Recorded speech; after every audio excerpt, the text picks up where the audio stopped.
Warahmatullahi wabarakatuh. Innal hamdalillah nahmaduhu wa nasta'inuhu wa nastaghfiruh wa na'udzu billahi min shururi anfusina wa min sayyiati a'malina. Man yahdihillahu fala mudilla lahu wa man yudlil fala hadiya lahu. Wa ashhadu an la ilaha illallah wahdahu la syarika lahu wa ashhadu anna Muhammadan abduhu wa rasuluh. Allahumma salli ala Muhammad wa ala ali Muhammad kama sallaita ala Ibrahim wa ala ali Ibrahim wa barik ala Muhammad wa ala ali Muhammad kama barakta ala Ibrahim wa ala ali Ibrahim fil alamin innaka Hamidum Majid. Subhanaka la ilma lana illa ma 'allamtana innaka antal alimul hakim. Alhamdulillahilladzi arsala rasulahu bil huda wa dinil haqq liyuzhirahu 'ala ad-din kullih wa kafa billahi shahida. Wa nunazzilu minal Qur'ani ma huwa shifaa'un wa rahmatun lil mu'minin. Amma ba'du. Muslimin yang dirahmati Allah, alhamdulillah, alhamdulillah, syukur kepada Allah Subhanahu wa taala dengan limpah kurniaan, rahmat, kasih sayang daripadanya. Terus memberikan kita nikmat kesihatan, nikmat Islam, nikmat iman serta keamanan. Alhamdulillah. Dapat sama-sama kita menunaikan solat fardu subuh secara berjemaah di rumah Allah penuh keberkatan ini, Surau Haji Maksum, Jalan Khamis Miru. Alhamdulillah. Jazakumullah khairan katsiran diucapkan kepada ahli jawatan kuasa surau, pengurusi surau, keseluruhan ahli jawatan kuasa, para jemaah karya Surau Haji Maksum. Alhamdulillah. Kuliah dalam perubatan Islam diteruskan dengan keizinan dan kehendak Allah Azza wa Jal. Alhamdulillah. Alhamdulillah. InsyaAllah sebelum kita pergi lebih jauh, Alhamdulillah, sejak ke belakang ini saya menerima beberapa perkara yang agak mengejutkan lah, ya, tentang dunia perubatan Islam. Ya, pertama, baru-baru ini saya terlihat di media sosial, ada seorang ustaz selebriti, agak popular juga, saya tak boleh nak sebutkan nama dia, pernah keluar TV Al-Hijrah. Dia pernah bercerita dan bercakap tentang makhluk halus, tentang alam makhluk halus. Ustaz ini bercerita dan dia menyatakan ada satu, ya, statement yang mengejutkan kami. Antara statement yang mengejutkan adalah, dia kata, kalau kita nak tahu, ya, seseorang itu dia ni berketurunan Pontianak, boleh lihat di belakang lehernya ada tahi lalat yang agak besar dan giginya bertaring. Dia ada gigi taring yang agak panjang.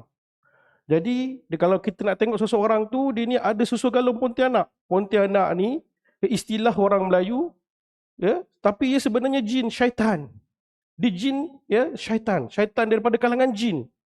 Dia kata adanya manusia ini susur galonnya daripada syaitan. Kita sebagai orang Islam yang beriman kepada Allah dengan akal yang sehat, dengan iman yang sehat, adakah kita boleh menerima pernyataan tersebut? Sanggupkah tuan-tuan, ya, dituduh ada susu galon daripada syaitan? Ini satu pernyataan yang betul-betul bercanggah dan boleh merosakkan akidah. Bukan main-main ni. Ini berkaitan dengan akidah, perkara kaitan dengan akidah. Rosak seseorang itu bila percaya, dan yang menyatakan perkara tersebut perlu bertaubat kepada Allah Subhanahu Wa Taala. Nauzubillah. Kita dengar tersentak hati ini, dia kata ada patut kita ni manusia yang Allah muliakan. Allah cipta, inilah sebaik-baik ciptaan Allah yang ada. Laqad khalaqnal insana fi ahsani taqwim, Allah kata. Kita ni sebaik-baik ciptaan. Insan yang Allah cipta, the best ciptaan yang dia boleh cipta. Yang Allah ciptakan kita ni lah yang paling mulia, ciptaan yang hebat. Daripada jin, daripada haiwan, daripada pokok, segala ciptaannya, kita lah the best ciptaan Allah Subhanahu Wa Taala. Adakah disama tarafkan dengan syaitan? La haula wala quwata illa billah. Pengikut ustaz ni memang ramai, percayanya ramai. Itu jadi isu bagi saya, ya Allah, perlu diperbetulkan. Kalau ada yang mendengar pernyataan tersebut, tolak ke tepi, jangan percaya. Istighfar banyak-banyak. Astaghfirullahalazim, astaghfirullahalazim. Itu satu penyataan yang kita rasa la haula wala quwata illa billah. Tuduhan yang amat berat kepada seluruh umat manusia bagi saya. Seluruh umat manusia ada kepatuhan nak tengok orang tu, dia ni ada susu galuk Pontianak, ada tek lalat di belakang leher dia. Nak kata apa? Pontianak ni jadi manusia sebab kena ketuk dengan paku kat belakang. Jadi cantik. La haula wala quwata illa billah. Ini satu kepercayaan khurafat, ya, yang perlu dihindarkan sama sekali, yang boleh mengundang kepada syirik kepada Allah Subhanahu wa taala, yang boleh menjejaskan akidah seseorang tersebut. Nauzubillah. Itu perkara yang pertama. Ya, perkara yang kedua, ada seorang, ya, pesakit datang bersama keluarga. Bersama keluarga. Datang cerita masalah, cerita. Saya tengok orang ni sihat, macam tak ada apa masalah. Jadi apa yang berlaku kepada pakcik ni, lebih kurang 40-an umur dia. Sebelum lagi 50, dia ni kalau setiap malam dia hilang. Ya, baliknya subuh ke rumah. Malam lepas Isya dia tak balik. Dia pergi keluar, dia tak balik. Berlaku ni hampir 3 bulan, 4 bulan. Anak dia jadi sangsi. Keluarga dia sangsi, mana pergi ayah aku ni, dia kata. So mula-mula tu dia tak ambil hirau sangat lah. Dan bila makin lama, syak lah sesuatu yang tak sedap. Ayah aku ni pergi merempit ke? Tak juga. Usia ni dah tak patut dah nak jadi perempit, nak jadi merempit. Isak dadah ke, pergi clubbing ke, benda-benda tak elok asal dia fikir. Habis malam kan, keluarnya malam, baliknya lepas subuh. Jadi keluarga ni tak sedap hati, dia follow ayah hari ni pergi mana. Dia pergi ikut tanpa dia orang rasa tak, macam tak percaya. Agak-agak ayah dia ni pergi mana. Satu kawasan yang agak rasa terkejut kita bila dengar. Mereka di tanah perkuburan. Dia pergi tanah perkuburan, dia duduk di kubur tersebut. Dia duduk satu malam, dia duduk. Tahu apa dia buat dekat kubur tu? Dia pergi cuci batu nisan. Pukul 11 lebih, 12 lebih, dia mula naik. Berlaku di Ipoh. Ya? Kejadian ni berlaku di Ipoh, dia pergi masuk ke kubur, dia relax kejap. Sampai waktu, pukul 12 lebih, pukul 1 lebih macam tu, dia akan naik. Dia tengok batu nisan yang mana dah kabur, dah berlumut, dah tak cantik, dia pergi bercuci. Basuh batu nisan tu. Dah terkejut anak-anak diorang ni. Dia cuci. So itulah yang dia buat selama 2-3 bulan ni. Anaknya tu, ya Allah, besar bapak aku ni jadi buat macam ni. Dia jadi tak sedap. So dia bawa pergi berubat dan pergi hospital. Pergi cek, apa masalah bapak ni? Memang bapak dia ni ada masalah. Teruk dah. Ya, doktor pakar psikiatris kata, ayah dia ni dah kena bipolar, mental disorder. Bipolar disorder lah. Mental. Sakit mental yang disebut sebagai bipolar yang menyebabkan dia dengar bisikan. Bisikan yang orang lain tak dengar. Bisikan ni dia kata, ya, pergi ke tanah perkuburan, waktu makin malam makin bagus, cuci batu nisan, macam mana bersihnya batu nisan, macam itulah bersih hatinya. So dia buat. Dia dengar bisikan tu kerap sangat. Jadi dia nak hilangkan bisikan tu, dia kata dia pergi buat. Pergi buat, bisikan hilang. Dia lega. Hilang lebih perasaan takut, gerun untuk pergi ke kubur pada waktu tengah malam, pergi ke batu nisan lagi, cuci batu nisan. Dia tak rasa takut apa dah. Dia lebih takut dengan bisikan yang dia dengar tu. So ayah hanya dengar dah bisikan yang orang lain tak dengar. Ini bukan kelebihan tuan-tuan. Ini masalah mental. Mula-mula dengan bisikan supaya cuci kubur. Nanti dengar dia akan bisikan supaya terjun bangunan. Supaya bunuh diri. Supaya bunuh orang. Boleh jadi. Ya, boleh jadi, tak mustahil. Ya, mana-mana pesakit yang dah didiagnos oleh doktor, psikiatris tentang bipolar ke, skizofrenia ke, mental disorder ni, yang dengar bisikan akhirnya akan memudaratkan diri dan keluarga dia. Ya, kes bunuh, ya banyak. Dia akan dengar bisikan. Dia pun tak tahu mana datang bisikan. Itu datang daripada syaitan. Berlaku di jalan sini juga, dekat Kelang juga. Ini memang orang hebat. Dia akan dapat dekan kalau dia exam dekat universiti. Kalau exam dia tu, dia punya result tu dekan. 3.94, 3.94. Hebat budak ni. Akhirnya, apa yang berlaku? Dia dengar bisikan lama tu. Apa bisikan dia? Memang dahsyat, dia kata. Segala apa yang dia dapat hari ini, result yang sangat baik ini, bukan daripada Allah Subhanahu Wa Taala. Dia kata atas usaha dia sendiri. Itu yang dia dengar dan selalu ada dalam hati. Aku penat study malam, aku bangun malam, aku tak pergi mana-mana, aku duduk belajar. Aku berjaya lah. Kan Allah yang bagi. Mana? Dia tak percaya. Dia tak percaya. Dia tak percaya. Jadi masalah. Bila kita ruqyah, la haula wala quwata illa billah. Terguling-guling dia. Dia pun tak tahu. Dia pun tak tahu kenapa hati dia berkata-kata macam tu. Yang dia kata kejayaan itu datang daripada diri dia sendiri. Na'udzubillah. Ini yang kita takutkan boleh merosakkan keimanan kepada Allah Subhanahu Wa Taala. Bukan saja diberi mudarat kepada fizikal seseorang, dia akan mudaratkan keimanan seseorang kesan daripada serangan-serangan syaitan ini. Ya? Baru ini juga ada kes kehilangan orang dekat Jalan Musron, Kampung Ratau Panjang. Dia halau lembu, nak masukkan ke kandang balik pukul 5 lebih. Dia 2 orang buat kerja ni, ada 15 ekor lembu yang perlu dihalau masuk balik ke kandang. Dia bagi makan rumput dekat luar, dia nak selesaikan nak masuk balik ke kandang, nak tolak ke kandang. Dah lepas selesai, seorang daripada kawan ni tak jumpa, hilang, masuk ke dalam semak, hutan sikit, tiba-tiba panggil-panggil tak keluar. Cari-cari, dah lebih 2 jam tak keluar juga. Sampai malam. Malam call polis, buat report, bomba datang. Bomba datang, cari satu malam pun tak jumpa. Sampailah keesokan pagi. Sampai 4 pagi, rehat sekejap. Lepas subuh, cari balik. Sampai ke petang.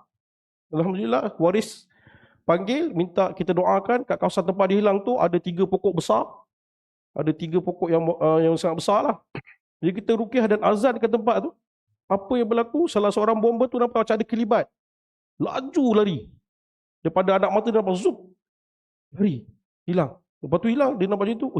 Dia pasal ada sesuatu sedang lari semasa azan dikumandangkan. Tak apa, kita tengok dia kata ke arah mana dia lari. Daripada anak mata seorang bomba yang ada kat situ, kita pergi ke kawasan tu. Pergi.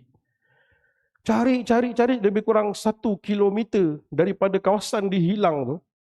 Orang dia ditemui. Alhamdulillah. Jumpanya dekat mana? Atas pokok. Duduk atas pokok. Benda ni viral. Tengok dekat info Kampung Ratau Panjang ada dah. Ya, memang dia dah ceritakan dah benda ni. Jumpanya di atas pokok. Hilang dekat 1 kilometer dari tempat last dia tolak lembu tu. Kawasan tu hutan tu taklah tebal sangat. Tapi dia hilang dekat kawasan tersebut. Kawasan tu kawasan lapang. Ada pokok yang besar-besar. Last kat situlah maghrib dia hilang. Dah telah jumpa atas pokok dalam keadaan tak bermaya dah. Duduk relax atas pokok. Orang tak perasan. Tapi kita heran dalam masa sekelip mata, dia boleh berada 1 kilometer daripada tempat yang dihilang. 1 kilometer. Na'udzubillah. Itulah kisah 2-3 menjak ni. So hati-hati tentang dunia perubatan Islam ni. Alhamdulillah. InsyaAllah hari ni kita masuk perkara yang ke-9. Bagaimana syaitan dan jin ini masuk ke dalam tubuh manusia. Ya, kita pada bulan lepas kita telah kongsikan antara sebab mereka boleh masuk dalam tubuh badan kita ini ya disebabkan oleh yang kita sendiri yang menyakiti jin, sama ada sengaja atau tidak, ataupun akibat kejahatan jin tersebut. Itu perkara yang bulan lepas kita bincangkan dan kita kongsikan. Ya, kita tak sengaja sakiti dia, ya, kita tak sengaja buat dia rasa sakit dan akhirnya dia balas dendam dekat kita.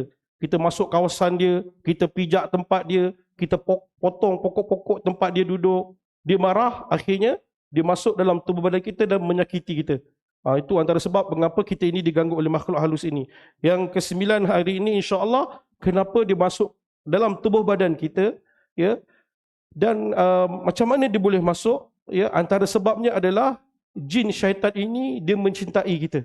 Dia sayang dengan kita, bukan marah lagi. Yang lepas dia marah kat kita, dia benci dengan kita, dia dendam dengan kita. Yang hari ini kita nak kongsikan, ada separuh, ya, setengah daripada jin ini dia ganggu kita, dia rosakkan kita sebab dia mencintai kita.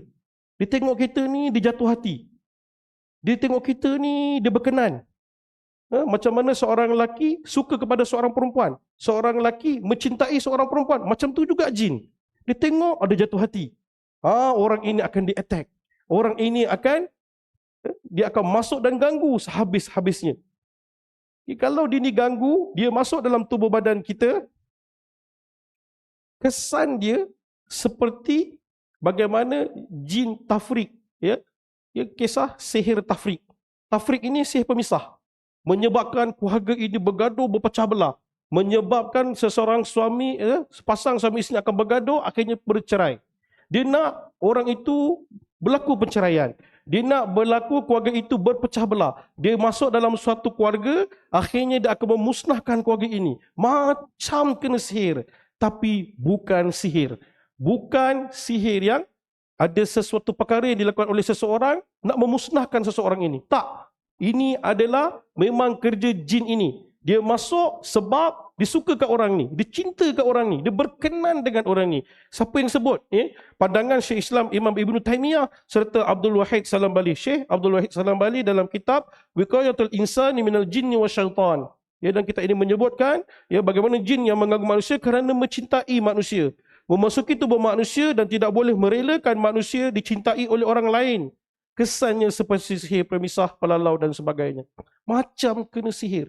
Macam budak yang saya sebutkan tadi, dia ni dekan. List dekan. Tiap-tiap exam dia memang akan mendapat keputusan yang cemerlang. Akhirnya sesat. Akhirnya dia kata, ini usaha dia bukan daripada Allah SWT. Dia pun tak sedar dia cakap macam tu. Okay? Rupa-rupanya makhluk yang ada dalam badan dia bukan sihir. Jin ini lah. Jin yang mencintai dia. Jin ni berkenan dengan orang ni, budak ni. Sayang kat budak ni. Sebab budak ni satu hari nanti jadi orang yang hebat. Orang yang boleh menyumbang kepada manusia. Orang yang boleh beri dakwah kepada manusia. Dia kata no way. Sebelum dia boleh pergi jauh, sebelum dia boleh bantu orang lain, lebih baik aku serang dia siap-siap. Dia masuk dalam orang ni, sesatkan akidah terus. Kesannya dia akan tahu pada peringkat awal. Kita tengok apa dia punya kesan lah. Punca-punca gangguan jin asyik ini, antara puncanya jin tertarik dengan bentuk fizik atau penampilan seseorang. Dia tengok penampilan. Macam kita lelaki tengok perempuan yang cantik, sama je dengan dia. Dia tengok orang ni cantiknya. Jin perempuan tengok lelaki ni, sadonya, handsomenya. Ustaz Azhar hati-hati. Ustaz Azhar yang handsome, bergaya. Dia attack ni. Okay, dia tengok, ustaz ni handsome ni, baik ni. Ustaz ni suka imarahkan masjid, surau. Sebelum dia buat kerja lebih baik, aku serang dia. Boleh jadi. Banyak kes kita kena. Imam, ustaz-ustaz ni kena. Antara jin asyik ni. Bila datang mimpi perempuan waktu malam, dengar orang bagi salam suaranya perempuan. Kan? Duduk seorang-seorang. Assalamualaikum. Dia tengok, tak ada orang. Siapa bagi salam? Kita jawab je salam tersebut. Waalaikumsalam. Tak ada orang. Dia dekat sebelah dah. Tahu naik ni, naik beremang, berdesing telinga, dia tak jauh dah dengan kita. Kita jawab salam dia tu, dengan lafaz salam dia kita jawab, dia dekat sebelah dah. Kalau orang bagi salam waktu yang agak kita rasa pelik, tengah malam, duduk sorang-sorang, rasa tak munasabah lah, waktu tu ada orang, hati-hati. Nak jawab, jawab dalam hati. Jangan kita lafazkan. Waalaikumsalam. Standby. Terus meruang. Dia dah seinci dah dengan kita. Tinggal nak masuk je. Pum. Masuk. Habis. Ini dia panggil jin asyik yang sedang menunggu nak masuk dalam tubuh badan kita. Dia tertarik dengan fizikal, kelebihan seseorang tersebut. Tak semesti cantik. Kalau kelebihan orang itu, macam tadi dia pandai, orang yang bijak, dia akan attack juga. Dia akan attack orang-orang sebegini. Kita tengok, kita tiba-tiba tengok orang ni pelik je perangai. Nanti kita tengok simptom-simptom yang ada pada dia. Tidak membaca doa, zikir kita membuka pakaian. Sebab dia suka fizikal orang ni. Jadi kita buka aurat, dia akan dekat dah dengan kita. Jadi macam mana nak tutup pandangan mata jin ini? Daripada melihat aurat kita, melihat aurat isteri kita, melihat aurat anak-anak kita. Ada Nabi ajarkan zikir menutup pandangan mata jin. Ada zikir ini amat susah yang kita akan kongsikan. Kita nak tutup mata dia daripada tengok aurat kita. Masuk bilik air kita buka aurat, masuk bilik nak bersama dengan isteri kita buka aurat. Anak-anak kita yang perempuan akan buka aurat kat dalam rumah dan tempat yang tertutup. Tapi jin ini ada di sekitar kawasan tersebut. Dia ikut kita sampai bila-bila. Tapi macam mana nak elak dan menutup pandangan mata jin ini? Nanti kita akan kongsikan. Tidak mengamalkan adab tidur, suka tabaruj, berlebih-lebihan dalam berhias. Cek orang yang suka make up tebal-tebal ni. Lipstiknya tebal, pakai celaknya tebal, bedaknya tebal, kadang-kadang dia perhiasannya melampau-lampau. Dia punya emas Dia pakai, pergi keluar, dia tunjuk ke emas, apa barang kemas yang dia ada. Nak pakainya cantik macam, ya Allah, melampau-lampau. Cuba dirukyahkan orang yang keadaan macam ni, orang suka tabarus ini. Biasanya dia ada masalah. Biasanya dia ada masalah yang menyebabkan dia ke arah perkara tersebut. Yang kelima, lemah semangat dan rohani dia. Ya, banyak sifat mazmumah dalam hati, ya, banyak perkara maksiat yang dia tidak bertaubat dan tak ditinggalkan. Mudahlah orang ini di follow daripada gangguan makhluk halus ini. Okey, apa zikir yang boleh menutup mata jin ini? Kita nak tutup pandangan mata dia daripada melihat aurat kita. Ya, caranya daripada Ali bin Abi Talib yang menyatakan kepada Rasulullah sallallahu alaihi wasallam bersabda, maksudnya penghalang hijab antara pandangan mata jin dan aurat Bani Adam ketika masuk ke tempat pembuangan air ialah dengan membaca bismillah, dengan nama Allah. Baca bismillah. Hadis riwayat Ibnu Majah, Imam Al-Tirmizi, disahihkan oleh Al-Albani. Hadis sahih, ya. Nabi suruh kita baca bismillah, ya, sebelum masuk ke tandas. A'udzubika minal khubuthi wal khaba'is. Okey, untuk, ya, kita minta perlindungan daripada Allah daripada syaitan jantan dan syaitan betina. Dalam bilik air jamban tu, tempat kita buang air tu, terletaknya syaitan jantan dan syaitan di kalangan betina. So ada jantina dia, ada jantan, ada betina. Kita yang lelaki ni masuk, jin betina dah menunggu kat dalam. Kita buka aja, dia dapat tiger show kat dalam tu. Jadi nak tutup pandangan mata dia tengok kita punya ni, kita ni adalah power kan. Kita sadur badan sedap. Dia tengok, tutup mata dia, bismillah. Masuk dah bismillah, baca doa masuk tandas, a'udzubika minal khubuthi wal khaba'is. Stres dia. Allah, dia baca pula doa. Tak dapat dah lihat aurat kita kat dalam tandas tu. Okey. Daripada Anas bin Malik radhiyallahu anhu bahawa Rasulullah sallallahu alaihi wasallam bersabda, ya, penghalang hijab antara pandangan mata jin dan aurat Bani Adam ketika membuka pakaian ialah dengan membaca bismillah, dengan nama Allah. Hadis riwayat Tabarani dalam Mu'ajjam Al-Awsat 2504. Hadis riwayat Tabarani dengan sanad yang sahih. Alhamdulillah, bila kita nak buka pakaian, bismillah, ya, nak buka seluar, bismillah. Dah tak nampak dah jin tu tengok aurat kita. Tak nampak dah tengok aurat anak-anak kita. Bagi tahu isteri kita, bagi tahu anak, sebelum buka baju, sebelum nak buka tu, bismillah. Buka je tudung, bismillah. Buka je baju, bismillah. Dengan nama Allah, cukup. Panjang lagi tak ada ustaz? Tak payah. Nabi ajar bismillah saja. Dalam hadis ni menyebutkan hanya perkataan bismillah dengan nama Allah. Tertutup dah pandangan mata-mata jin melihat aurat kita. Selamat dah kita. Kan dia nak tengok, kita tak nampak dia, dia nampak kita. Kan? Nak tutup pandangan mata, dia takkan kita nak pergi tutup mata dia. Kau pergi. Tak. Dengan bacaan bismillah, orang lain tak dengar pun dia tak boleh tengok aurat kita. Nampak tak lemah dia ni? Itu yang Allah sebut dalam Quran surah An-Nisa ayat 76. Inna kaidai syaitani kana dha'ifa. Tipu daya dia sangat-sangat lemah. Dia sangat lemah. Dha'if orang kata, terlalu lemah. Dia sangat lemah. Jadi dengan baca bismillah pun dia tak boleh nampak macam kita nampak sekarang. Dia tak nampak dah macam kita nampak sekarang. Selama-lama kan mata dia tak nampak lepas kita baca bismillah. Tak. Kita keluar, kita masuk balik. Kan kita dah pakai baju balik. Dia boleh nampak kita balik. Dalam keadaan aurat kita tu tak boleh tengok dah. Dia tak boleh tengok dah aurat kita. Ini jaminan daripada Nabi SAW. Hadis ni dua hadis yang menyatakan dengan sahih, nak tutup pandangan mata jin daripada melihat aurat kita hanya dengan membaca bismillah. Apa tanda-tanda gangguan jin yang suka dekat kita ni? Suka dekat anak isteri kita ni? Okey, bila dia ada daripada peringkat awal, tanda dah ada, jangan dibiar, segera buat sesuatu. Segera buat rawatan. Buat rawat diri sendiri pun boleh, jumpa perawat pun boleh. Ya, bila tanda ni dah ada, dibiarkan, boleh menyebabkan perkara lebih teruk akan berlaku. Apa tanda-tanda awal yang biasanya ada pada pesakit yang diganggu oleh makhluk jin asyik ini, jin yang bercinta dengan kita ni? Okey, yang pertama, dia kerap sakit kepala. Dia pun tak tahu kenapa dia kerap sangat sakit kepala. Dah makan ubat, doktor kata migraine. Habis ubat, 2-3 hari kemudian sakit balik. Sakit ni jangan cakap, dia memang amat menyakitkan. Rasa macam nak hentak je kepala dekat dinding. Okey, itu antaranya. Dia kerap sangat sakit kepala. Tanda yang pertama. Yang kedua, masalah dalam perut, peranakan dan kemaluan. Dia ada masalah dalam perut dia. Kadang-kadang mudah ada gastrik, kadang-kadang ada GERD. Kan dia ada mudah sangat kena gastrik, mudah sangat kena GERD. Ya, peranakan dia ada masalah. Ya, dan dia kadang-kadang ada sakit pada bahagian kemaluan. Keluar gatal-gatal pada celah-celah peha dia tu.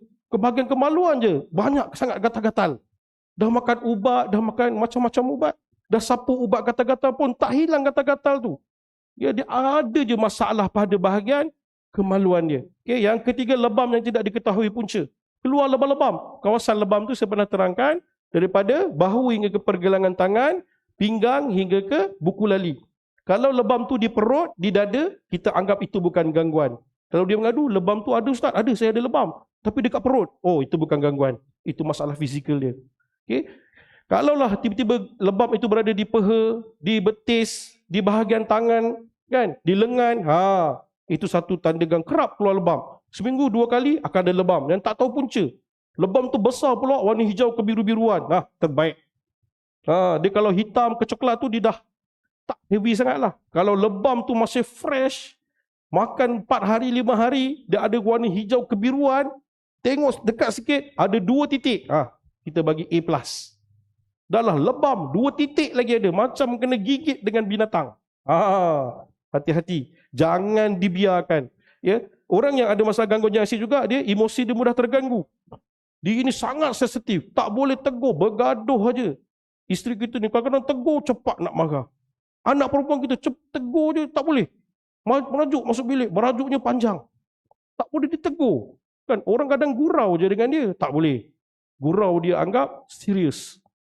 Ini tanda-tanda dia dah mula mengganggu agak serius. Ya. Seterusnya di ketagihan perkara pornografi. Perkara-perkara lucah. Suka sangat tengok benda lucah. Malam-malam buka handphone. Nampak. Suka sangat. Kalau cerita tu lepak-lepak ke arah kelucah je ni. Orang ni hati-hati. Dan dia rasa nak cuba buang perkara ni. Dia nak elak tapi dia sukar. Dia sukar. Ketagihan tu nak buang tapi sukar. Cuba dirawat. Takut-takut ada jin dalam badan, mengarahkan hati kita, telinga kita supaya mata kita tengok perkara-perkara lucah ini. Okay, siapa yang kita tengok orang ini ke arah ketagihan perkara pornografi, cerita perkara lucah, perbuatannya kadang perbuatan yang suka ke arah benda lucah, minta dirawat, jangan dibiarkan. Ada syaitan dalam badan dia tu. Biasanya ada masalah. Kadang-kadang apa yang seterusnya berlaku, masalah hubungan seksual. Dah berkahwin, tapi ada masalah nak bersama. Tak boleh, sebab bersama ini fitrah. Halal daripada sudut agama syariat. Dituntut pula tu satu tanggungjawab, nafkah. Tapi tak boleh nak bagi. Tak boleh. Masa nak bersama berdarah. Nak bersama sakit. Nak bersama hilang mood. Tak boleh nak bagi. Cek. Tak semestinya sihir. Tak semestinya tafrik. Tak semestinya. Takut-takut ini gangguan makhluk jin asyik. Dulu pernah saya ditindih waktu tidur. Dulu pernah saya mimpi bersama. Dulu kerap keluar lebam. Dulu sebelum kahwin. Tapi bila dah kahwin, tak boleh nak bersama. Masalah. Lebih baik rawat sebelum dia kahwin. Kalau dah kahwin, dia lagi double masalah. Elok satu masalah, jadi 2-3 masalah nanti. Okay. Seterusnya, masalah jodoh atau suka mendapat pasangan. Kan umur dah 30 lebih, 40, asyik nak kahwin tak jadi. Orang tunang, putus. Tunang, putus. Kenal nak ke arah serius, tak boleh. Ada je masalah. Dah 4-5 orang masuk tak jadi-jadi. Hantar, risik, mula berkenal, lepas tu benci menyampah, tinggal, putus. Cek, kalau ada masalah macam ni, kan jodohnya ada tapi terganggu. Disekat, ada je masalah. Cuba dirawat, jangan dibiarkan. Kalau ada anak ke, laki ke perempuan ke, tak masalah. Kadang-kadang dia bukan, kadang-kadang orang kata sebab perangai. Tapi kenapa perangai dia jadi macam tu? Dia tak nak kahwin. Kan? Sebab kadang memilih lah, kadang-kadang dia jadi apa? Jawatan dia tinggi lah, orang segan dengan dia lah. Sebenarnya tak, cuba dirawat. Buang perasaan tu. InsyaAllah jodoh dia sampai. Okay? Yang ke-9, suka mendapat zuriat. Ada masalah untuk mendapat zuriat. Pergi hospital, cek, normal, tak ada masalah. Dia punya rahim okey. Okay, tak ada masalah tentang period dia, tak ada masalah dalam hormon dia. Kadang-kadang bukan hanya perempuan, lelaki pun sama, kadang-kadang dia tak ada air mani. Berlaku. Pergi hospital, pakar ginekologi, pakar perbidanan ini, cek, zero. Tak ada air mani. Berlaku tak? Berlaku ni. Kadang kesian tau. Datang ikhtiar zuriat, apa masalah? Doktor kata apa? Dah pergi tak pakar gini? Dah ustaz. Apa masalah doktor kata?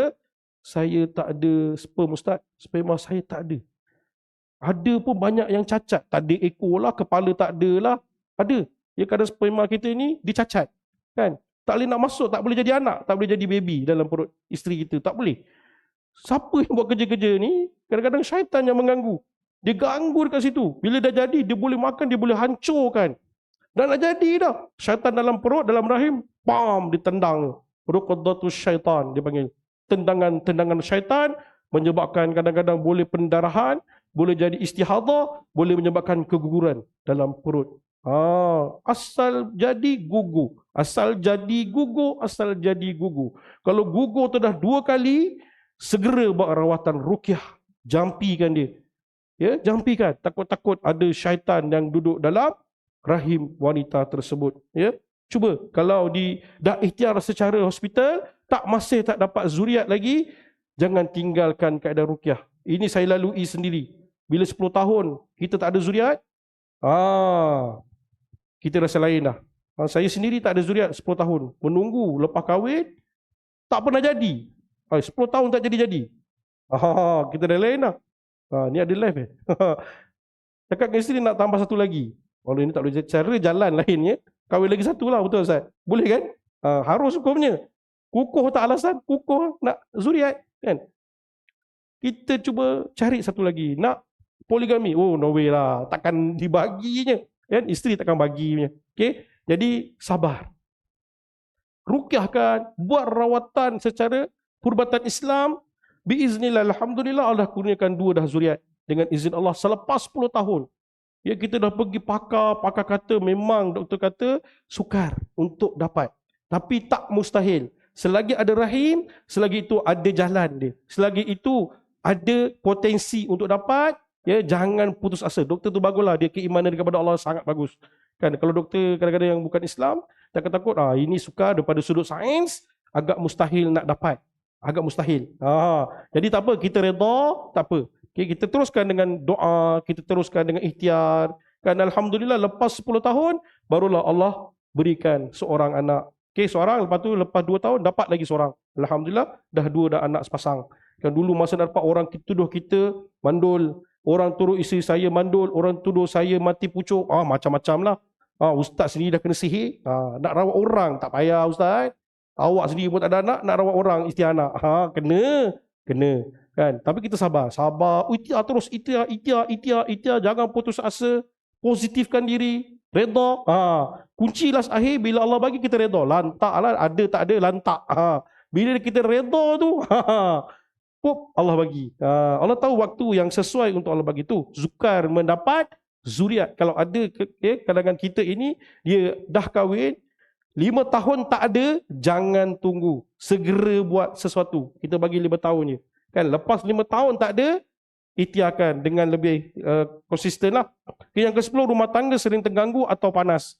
Rumah tangga sini sering terganggu. Bergaduh aja. Kan? Bila dekat, bercekau. Bila jauh, rindu yang amat sangat. Rindunya kat isteri kita ni. Ya, isteri kita pula rindu kat itu, abangnya bila nak balik ni. Baru pergi pagi tadi.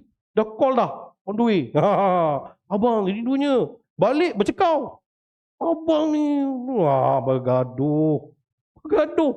Bila dekat bergaduh, jauh rindu. Itu kadang-kadang bukan sihir.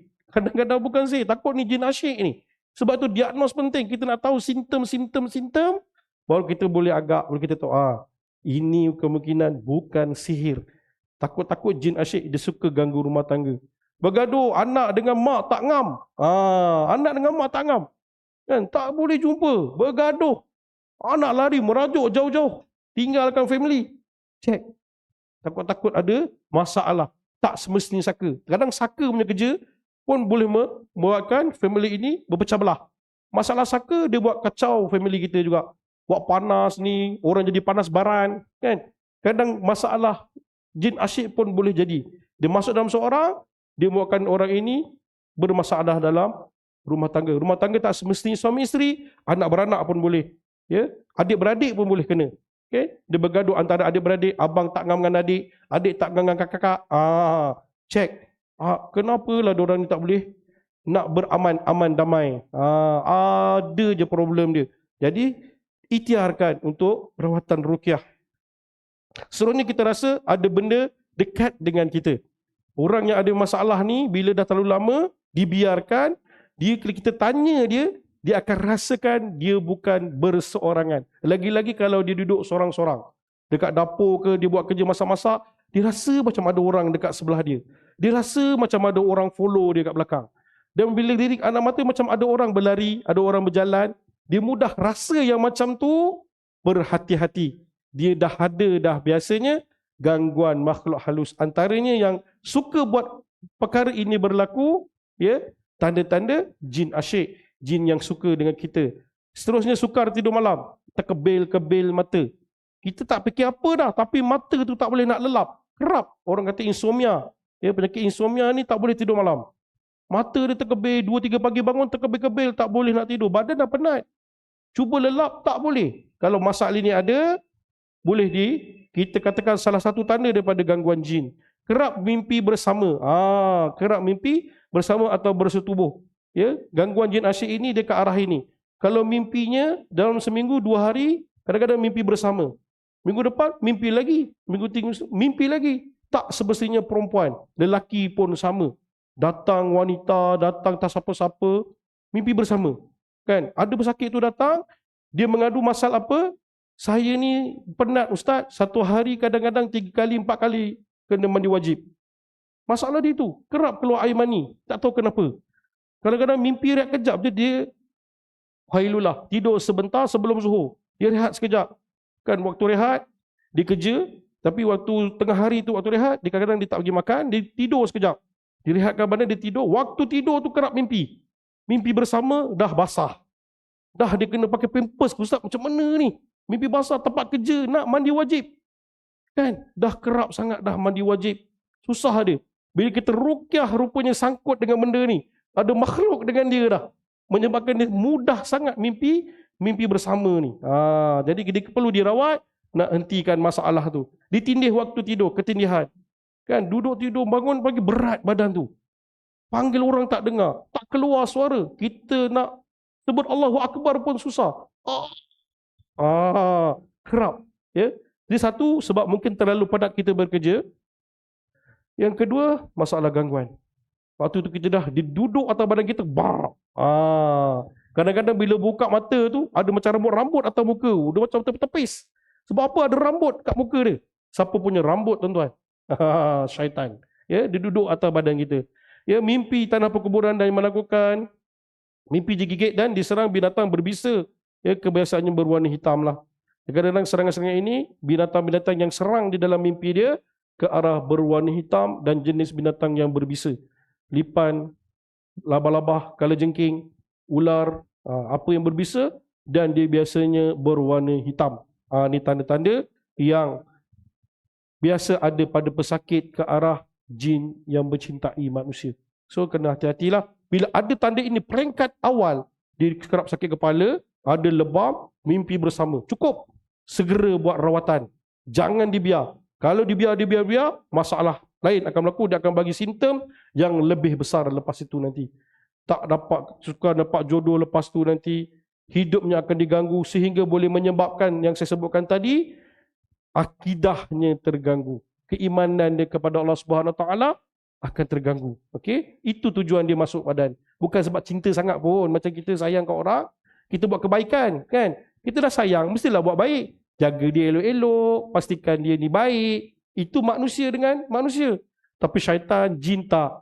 Dia sayang kawan ni, dia dapat orang ni, tujuan merosakkan dia lagi. Ya, merosakkan dia lagi. Kalau di ruqyah, orang yang kena gangguan ini, biasanya, ya, dia suka membebel. Dia akan suka berdialog. Dia akan keluar, dia bercakap, tak berhenti-henti. Kalau berdialog, kalau ketika rawatan kerasukan, dia ini suka nak berhenti bercakap. ketika kerasukan. Dia antara kesan dia. Okey, apa rawatan yang boleh kita berikan atau pencegahannya? Kaedah rawatan gangguan makhluk halus, bagi dia terapi bidara, mandikan dengan daun bidara, berikan dia selalu tazkiyatun nafs, ya, didikan jiwa dia kena kuat. Bila mental jiwa dia kuat, benda akan keluar secara sendiri. Dia boleh tinggalkan. Dia kata orang ni tak boleh lah. Ya, orang ni selalu beramal soleh, orang ni selalu istighfar, orang ni selalu selawat, orang ni selalu beribadah. Dia kuat. Akhirnya benda ini tinggalkan dia secara automatik. Dia pun tak tahan. Panas duduk orang yang sentiasa beramal soleh. Ya, pencegahan dia, amalkan sunnah Nabi yang sahih. Jaga zikir pagi petang. Buat selalu bacaan bismillah tu tadi. Ya, buka baju baca bismillah. Ya, kerapkan lidah kita ini membaca bismillah dengan nama Allah, membuat satu pekerjaan yang baik. Ya, jaga aurat kita daripada tabaruj. Minta anak isteri kita, ya, ahli keluarga kita tutup aurat dengan sempurna. InsyaAllah syaitan tak boleh dah nak dekat dengan kita. Ya, bina kekuatan jiwa dan rohani. Kuatkan jiwa dan rohani dia. Kita tahu simptom dah ada, buat rawatan segera, amal soleh jaga. InsyaAllah terlindung daripada gangguan-gangguan jin ini, termasuk jin asyik, insya-Allah. Okey, mungkin sekadar itu perkongsian yang saya akan kongsikan pada hari ini, dan pada bulan hadapan kita akan masuk kepada tajuk yang lebih menarik, iaitu sihir. Okay, sihir ini akan lebih panjang. Kita akan buat perkenalan tentang sihir, dan kita akan fokus kepada sihir di alam Melayu. Di alam kita inilah, macam Ustaz Selamat dah bercerita tentang masalah saka. InsyaAllah kita akan masuk kepada santau, kita akan masuk kepada pukau, kan? Mana tahu kita belajar santau ini kan, boleh kita hantar ke Israel. Geram kita dengan Israel ni. La haula wala quwata illa billah. Zionis Yahudi na'atullah alaihi makin melampau, serang hospital. Kita tak boleh cerita lah. Sedih kalau tengok tu, ya Allah. Tak sanggup kadang-kadang bila kat Facebook dekat orang hantar kan, dia tak sanggup menggigil, menangis kita tengok. Boleh tak kita bina santau ni? Melayu kan hebat. Buat santau, hantar, tak payah pakai peluru. Santau kalau kena mati kan. Boleh batuk berdarah, kan, boleh menyebabkan mandul dan sebagainya. Banyak kesan santau ni. Kan, kita bagi dekat Netanyahu tu, kan, biar dia batuk-batuk. Biar dia batuk-batuk. Mana tukang-tukang buat santau, ya, di Malaysia ini, silalah buat. Geram sangat. Kan, tu orang yang patut kita tuju. Na'udzubillah. Sebab itu sebenarnya tak beri kesan. Ini tipu daya syaitan. Tak boleh pergi sampai sana pun. Ya, benda ni benda penipuan daripada syaitan. Memang dia sukalah orang yang dekat-dekat ditujunya. Nak pergi jauh-jauh tak ada kesan dia. Dia kata, buat apa aku pergi? Itu boleh jahat daripada aku. Kan? Israel dengan syaitan ni, jahat dia daripada syaitan. Kan? Dah tak perlu dah aku kacau dia. Kan? Tak perlu dah. Biar dia buat sendiri. Itu. Kan? Tiba syaitan. Nak pergi pun, buat apa aku pergi? Biar dia buat kejahatan terus. Pergi pun dia dah kebal dah. Yang pergi syaitan nak tuju pada ni pun lembik daripada apa yang ada dekat dia. So tak beri kesan. Kan? Okay, itu yang akan berlaku. Kita akan kongsikan pada bulan-bulan hadapan. Alhamdulillah. Alhamdulillah. Sedikit kongsian sebelum tutup. Semalam saya ada satu ujian saya pergi. Ujian apa dia panggil ni? SKM, CJ Kemahiran Malaysia tahap 3. Tahap 3 daripada Kementerian Sumber Manusia tentang perawatan ruqyah. Perawatan ruqyah. Okay, tentang perawatan ruqyah untuk diiktiraf oleh kementerian kerajaan mengiktiraf peruqyah ini, ya, perawat-perawat ini dengan memberi sijil. Untuk mendapatkan sijil tahap 3 ini, dia perlu melalui interview, ya, dan melalui ujian. Ujian dia semalam 2 jam 30 minit. Ujian dia 30 minit daripada sudut amali dan sudut kefahaman. Semalam yang pergi ada 8 orang calon. Dia 8 orang calon, yang lulus 3 orang. Semuanya yang otai-otai wajib ada pengalaman 10 tahun ke atas. Dia punya sijil pengiktirafan, maksudnya dia dah ada pengalaman merawat dan sijil rawatan dia tu diiktiraf. Okay? Dia dah ada 10 tahun dah merawat. Dia bukan baru nak merawat, tak boleh mohon benda ni. Sekurang-kurangnya 10 tahun dalam bidang rawatan. Dah pegang pesakit kurang 10 tahun, lebih daripada 10 tahun baru boleh mohon dan akan diuji, dites. Jadi semalam kita pergi, ada 8 calon, 3 orang je lulus, 5 lagi gagal. Ada satu calon, apa yang berlaku? Ustazah, bila dia buat rawatan tu, dia sendiri dah mula nak kerasukan. Dia gigil. Ustaz, saya tak boleh nak teruskan. Dia tarik handbrake, dia keluar. Tak boleh, dia kata. macam ada gangguan dia nak ambil sijil tu, dia tak boleh. Dia sendiri ada gangguan dalam badan. Nak baca ruqyah tak lepas. Tu yang berlaku. Soalan-soalan dia ni saya kongsikan, siapa-siapa yang kita nak cari ikhtiar, nak pergi berubat, kalau dia kata dia ada sijil ni, pergilah. Orang ni dia betul diiktiraf oleh kerajaan, oleh Jabatan Agama Islam. Yang menginterview dia ni bukan orang yang biasa lah, yang memang orang yang berpengalaman, ya, dilantik oleh kerajaan, ya, memberi pengiktirafan kepada dia. Jadi antara interview dia memang agak sukar. Memang sangat suka. Pertama sekali tajwid lah, dia akan cek bahagian tajwid, dia akan cek baca Al-Quran seseorang itu. Okay. Lepas tu dia akan tanya 8 soalan, 8 penyakit fizikal yang perlu dirawat. Antaranya penyakit-penyakit yang agak kronik, kencing manis, darah tinggi, sakit mata, sakit kepala, demam panas. Ada lagi beberapa penyakit yang agak kronik dan biasa manusia kena. 8 penyakit itu dirawat. Lepas satu penyakit. Lepas tu mengikut ruqyah yang ditetapkan. Okey, sakit mata apa baca doa dia. Sakit perut apa doa dia, kanser apa doa dia. Okey, dia akan suruh kita buat ruqyah tersebut. Okey, lepas habis 8 penyakit rawat, dia akan ada sesi soal jawab. Soal jawab ini ambil masa lebih 1 jam. Dia akan tanya. Okey, kalau pesakit itu menderam dan tak sedar-sedar, rawat, pengsan, tak sedar-sedar, mengamuk tak sedar-sedar, apa yang boleh kita buat? Apa doa dia? Kita bagi doa ni. Doa lain ada tak? Doa lain. Bagi doa ni. Doa lain ada? Doa lain. Dia minta kita bagi macam-macam doa. Itu yang menyebabkan kita beberapa soalan lain juga dia akan hentam kita juga. Dia hentam sampai kita tak boleh nak jawab dah. Sampai habis idea nak jawab apa. Sejam punya soalan. Pertanyaan. Memang lunyai lah, kita dah lunyai. Apa lagi dia tanya ni? Interview itu tanya. Itu menyebabkan daripada 8, 3 je lulus, 5 gagal. Yang gagal ni bukan orang biasa. Ya, penceramah, guru Quran, semua orang-orang biasa. Ya, yang ditauliahkan dengan urutan sukan dan sebagainya. Orang hebat-hebat. Cuma dia nak tambah bidang dalam peruqyah, agak sukar. Dan setakat yang diberitahu, antara bidang yang sukar untuk lulus dan amat sukar untuk ujian dia, bidang perawatan ruqyah.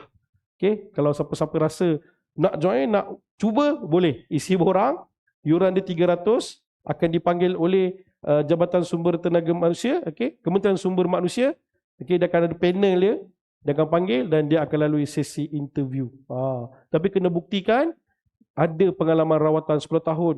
Ya, sijil itu kena lampirkan, dicop oleh Pesuruhjaya Sumpah, okay? Baru dia akan dipanggil. Memang sukar. Jadi nak menjadi perawat ini, nak memegang pesakit, bukan mudah dah sekarang. Itu antara ujian yang mereka akan lalui. Itu sedikit perkongsian terkini tentang bidang dunia perubatan Islam. Wallahu a'lam. Saya buka kepada soalan. Ada soalan tentang dunia jin dan sebagainya?